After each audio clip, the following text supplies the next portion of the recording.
నక్క, కుక్క లాంటి అన్ని రకాల ముసుగులు మన చేతికిస్తారు.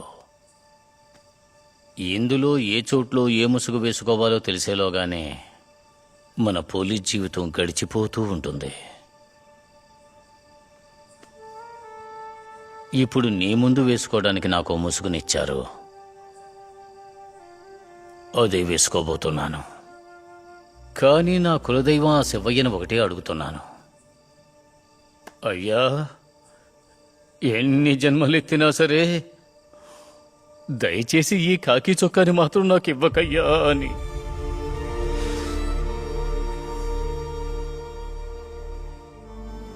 నన్ను క్షమించు ఆనంద్.